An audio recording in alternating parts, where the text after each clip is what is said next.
পানিহাটির ঐতিহ্যের সঙ্গে অঙ্গাঙ্গিভাবে জড়িয়ে আছে আনন্দময়ী কালীবাড়ি, একটি প্রাচীন ও সুপরিচিত ধর্মীয় স্থান যার ইতিহাস প্রায় 350 বছরের কাছাকাছি পুরনো।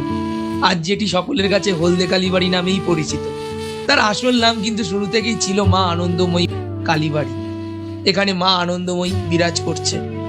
ইতিহাস অনুযায়ী আনুমানিক 1694 খ্রিস্টাব্দে স্বর্গীয় ঈশান চক্রবর্তীর কন্যা ও তার জামাতা কেদারনাথ মুখোপাধ্যায় কাশীধাম থেকে কোষ্ঠী পাথরের মা কালীর মূর্তি এনে এখানে প্রতিষ্ঠিত করেন।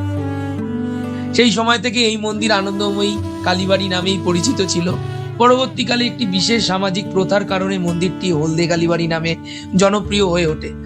স্থানীয় প্রচলিত রীতি অনুসারে এক সময় এই মন্দির থেকেই বিবাহের গাত্র হরিদ্বার জন্য হলুদ নেওয়া হতো। আশেপাশের বহু পরিবার বিশ্বাস করতেন এই মন্দিরের হলুদ ব্যবহার করলে বিবাহ সুসম্পন্ন, শুভ ও মঙ্গলময় হয়। ধীরে ধীরে এই প্রথা এতটাই বিস্তৃত হয় যে মানুষ মন্দিরটিকে হলুদে কালীবাড়ি বা হলদে কালীবাড়ি বা হলুদ কালীবাড়ি বলতেও শুরু করে।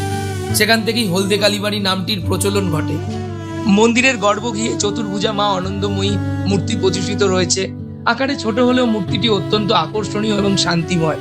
গর্ভগৃহের পশ্চিম পাশে 3টি শিবলিঙ্গ স্থাপিত হয়েছে, যা মন্দিরের ধর্মীয় গুরুত্বকে আরো বাড়িয়ে তোলে। পাশাপাশি মন্দিরের ভেতর শ্রী রামকৃষ্ণ পরমহংস দেব ও শ্রী সারদা মায়ের চিত্রও স্থাপিত রয়েছে।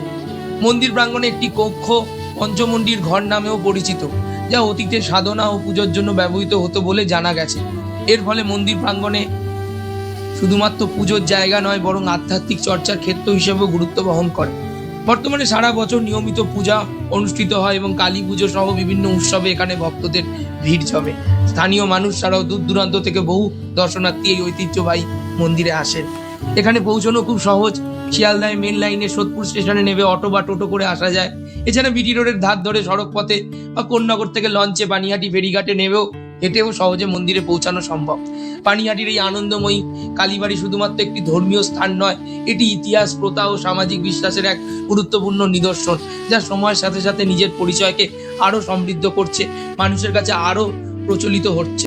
এই মন্দিরকে কেন্দ্র করে দীর্ঘদিন ধরেই নানা লোককথা ও বিশ্বাস প্রচলিত রয়েছে। অনেক ভক্তের মতে গভীর রাতে মন্দির বন্ধ থাকার পরেও ভেতর থেকে ধূপধুনোর সুগন্ধ অনুভূত হয়। স্থানীয়দের মধ্যে এমন কথাও শোনা যায়, কেউ কেউ নাকি রাতে মায়ের উপস্থিতিও অনুভব করেন। আবার এক অসুস্থ ভক্তের সুস্থ হয়ে ওঠার ঘটনাও লোকমুখে প্রচলিত রয়েছে। মন্দির সংলগ্ন একটি পুরনো অসত্য গাছ নিয়েও নানা গল্প শোনা যায়, যা সময়ের সঙ্গে সঙ্গে এই স্থানটির প্রতি মানুষের বিশ্বাস ও আকর্ষণকে আরো গভীর করেছে। জয় মা আনন্দময়ী, আর চরণে আমার প্রণাম। সকলে আসুন, একবার মন্দিরটিকে দর্শন করুন